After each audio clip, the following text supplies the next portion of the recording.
안녕하세요. 요즘 이런 생각 많이 하시죠? 은행 예금이자만으론 좀 부족한데?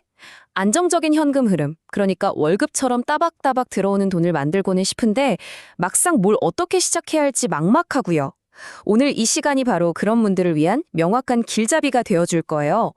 단순히 이 주식 사세요가 아니라 왜 어떤 기업들은 꾸준히 배당을 줄 수 있는지 그 근본적인 원리를 같이 한번 파헤쳐 보겠습니다. 네, 아마 지금 많은 분들이 고개를 끄덕이고 계실 거예요. 바로 그 막막함. 그게 바로 우리가 새로운 대안을 찾아야 하는 이유고, 또 오늘 우리가 이 여정을 함께 시작하는 출발점이기도 합니다. 자, 그럼 오늘 우리가 함께 살펴볼 내용들 한번 쭉 훑어볼까요? 먼저 예금 계좌의 딜레마부터 시작해서 현금 흐름의 비밀은 뭔지, 어떤 산업을 눈여겨봐야 하는지, 그리고 최근 제조업의 놀라운 변화까지 알아볼 겁니다. 여기에 실제 은퇴자의 성공 사례를 통해 확인해보고 마지막으로 여러분이 바로 써먹을 수 있는 3가지 체크리스트로 마무리하겠습니다. 첫 번째, 예금 계좌의 딜레마. 낮은 이자율을 넘어서는 방법에 대한 이야기입니다. 사실 은행에 돈을 넣어두자니 불어나는 속도가 너무 답답하고 그렇다고 주식시장을 딱 쳐다보면 와, 뭘 골라야 할지 정말 막막하잖아요. 바로 이 답답함, 여기서부터 이야기를 시작해볼게요. 그래서 오늘 저희의 목표는 아주 명확해요. 이 종목 사세요 하고 목록을 드리는 게 절대 아닙니다. 대신 여러분 스스로가 좋은 기업을 딱 골라낼 수 있는 판단의 기준, 일종의 낚시하는 법을 알려드리는 거죠. 그리고 이 원칙이 얼마나 강력한지 잠시 후에 직접 보여드릴게요. 월급이 딱 끊긴 그 불안감을 밥값 걱정 없는 마음의 평화로 바꾼 어느 62세 은퇴자의 실제 이야기가 기다리고 있거든요. 자, 그럼 두 번째, 현금 흐름의 비밀입니다. 도대체 무엇이 고배당의 엔진이 될까요? 꾸준한 배당을 가능하게 만드는 그 힘의 원천은 뭘까요? 바로 그 핵심 원리를 지금부터 들여다보겠습니다. 여러분, 다른 건 다 잊어버리셔도 괜찮은데 이것 하나만은 꼭 기억해 주세요. 고배당의 비밀은요, 무슨 복잡한 수학 공식 같은 게 아니에요. 그냥 아주 단순하게 꾸준히 그리고 예측 가능하게 돈이 잘 들어오는 회사. 바로 이겁니다. 이 원칙을 가장 교과서처럼 보여주는 곳이 어딜까요? 맞습니다. 바로 은행이죠. 은행의 사업 모델을 한 단어로 줄이면 바로 이거예요. 예대마진. 되게 간단하죠? 우리가 예금하면 주는 이자보다 대출해주고 받는 이자가 더 높은 그 차이. 바로 그 차액으로 돈을 버는 겁니다. 그러니까 금리가 오르든 내리든 은행은 이 마진을 통해서 안정적인 수익을 계속 만들어내는 구조를 가지고 있는 거죠. 바로 이겁니다. 주가가 크게 오르지 않아도 배당으로 위로받는 느낌이 든다. 이 말이 정말 와닿지 않으세요? 이렇게 안정적인 구조를 가진 회사에 투자했을 때 우리가 얻을 수 있는 게 바로 이런 심리적 안정감이라는 걸 정말 잘 보여주는 말이죠. 자, 그럼 세 번째 파트입니다. 안정적인 산업 찾기. 은행 말고 또 어디에서 이런 꾸준한 배당을 주는 보물 같은 기업들을 찾을 수 있을까요? 한번 같이 찾아보죠. 흔히들 지루하지만 아름다운 분야라고 하죠. 바로 통신사나 보험사 같은 곳들입니다.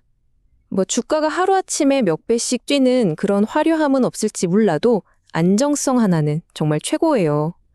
왜 그럴까요? 생각해보면 간단합니다. 이 회사들의 사업 모델 자체가 우리가 매달 꼬박꼬박 내는 통신요금이나 보험료처럼 아주 예측 가능한 현금 흐름 위에 단단하게 서 있기 때문이죠. 통신사를 한번 생각해 볼까요? 경기가 흔들려도 우리가 스마트폰 요금 안 내는 경우는 거의 없잖아요. 그렇죠? 바로 이겁니다. 매달 거의 변동 없이 따박따박 들어오는 이 구독료가 통신사의 안정적인 수익 흐름을 보장해 주는 거예요. 보험사도 마찬가지예요. 나혜라님 말씀처럼 보험사는 고객한테 돈을 받아서 그걸 오랫동안 잘 굴리잖아요. 바로 그 안정적인 구조. 그게 결국 배당으로 이어지는 핵심인 거죠. 키워드는 역시 안정성입니다. 자, 이제 네 번째 주제, 제조업의 배당 귀환입니다. 지금까지 우리가 얘기했던 은행, 통신, 보험, 이런 안정적인 산업들과는 결이 좀 다른데요.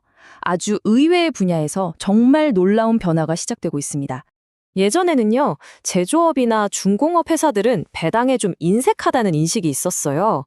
번 돈은 다 재투자해야지 무슨 배당이냐 이런 분위기였죠. 그런데 지금은요? 분위기가 완전히 바뀌었습니다. 실적이 좋아지면서 그 이익을 주주들에게 돌려주려는 아주 주주 친화적인 움직임이 점점 늘어나고 있어요. 청인표님 말씀이 딱 맞아요. 예전엔 이런 기업이 배당 줄 줄 몰랐다. 이게 대부분의 생각이었는데 이제는 정책도 바뀌고 분위기도 바뀌면서 가능성이 확 높아진 거죠. 이건 뭘 의미할까요? 바로 우리 같은 배당 투자자들에게 새로운 기회의 문이 열리고 있다는 아주 중요한 신호입니다. 자, 지금까지 우리가 이론에 대해 이야기했잖아요. 그럼 이제 이 원칙들이 실제 현실에서 한 사람의 인생을 어떻게 바꿀 수 있는지 그 생생한 성공 사례를 직접 확인해 볼 시간입니다. 오늘의 주인공은 62세 박이선 님이십니다. 이분의 고민은 이거였어요. 은퇴를 하고 나니 매달 꼬박꼬박 들어오던 월급이 딱 끊긴 거예요. 그 순간 밀려오는 불안감. 아마 은퇴를 앞두고 계시거나 이미 하신 분들이라면 정말 크게 공감하실 만한 상황이죠.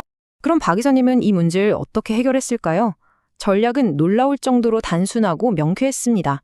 첫째, 우리가 계속 얘기했던 꾸준한 현금 흐름을 가진 산업에 집중했고요. 둘째, 은행, 통신, 보험, 그리고 최근 변화가 생긴 제조업까지 한 곳에 몰빵하지 않고 여러 곳에 나눠서 투자했습니다. 그 결과 배당을 통해 그 어떤 경기에도 흔들리지 않는 자신만의 현금 흐름, 즉 수입 파이프라인을 성공적으로 만들어낸 거죠. 그리고 그 결과가 이 한마디에 다 담겨 있습니다. 밥값 걱정이 줄었다. 정말 강력한 말 아닌가요? 이 전략이 가져다 준 진짜 결과물은 그냥 돈이 아니었어요. 바로 마음의 평화였던 겁니다. 자, 이제 마지막 파트입니다. 여러분을 위한 3가지 배당주 체크리스트. 지금까지 이야기한 이 모든 내용을 여러분이 앞으로 어떤 회사를 보더라도 바로 써먹을 수 있는 아주 간단한 필터 딱 3가지로 정리해 드릴게요. 어떤 회사를 딱 보셨을 때 이 3가지만 한번 스스로에게 물어보세요. 첫째, 이 회사는 꾸준한 현금 흐름을 가진 산업에 속해 있나? 둘째, 지난 몇 년간 배당을 꾸준히 비슷한 수준으로 줬나? 그리고 마지막 셋째, 주가가 좀 흔들릴 때도 배당을 지키려는 의지가 보이는 회사인가? 이 3가지 질문만 통과해도요, 정말 큰 실수는 피할 수 있습니다. 다시 한번요. 현금 흐름, 배당의 꾸준함, 그리고 회사의 의지, 이 3가지입니다. 오늘 이 내용을 마치면서 다시 한번 이 점을 강조하고 싶어요. 저희가 오늘 알려드린 가장 중요한 자산은요, 어떤 특정 종목 이름이 아닙니다. 바로 여러분 스스로 좋은 투자인지 아닌지를 판단할 수 있는 이 기준 그 자체예요. 결국 우리가 왜 이렇게 안정성을 따지고 현금 흐름을 공부할까요? 바로 이 한 문장 때문입니다.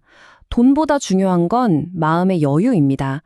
안정적인 투자의 최종 목표는 단순히 통장 잔고 숫자를 늘리는 걸 넘어서 이런 마음의 여유를 얻기 위한 것 아닐까요? 마지막으로 여러분께 이 진론을 하나 던지면서 마무리할까 합니다. 어쩌면 진정한 재정적 평화라는 건 짜릿한 한 방을 쫓는 것에서 오는 게 아니라 매일매일 안정적이고 예측 가능한 흐름을 만들어가는 어찌 보면 좀 지루할 수도 있는 그런 꾸준한 습관에서 시작되는 건 아닐까요?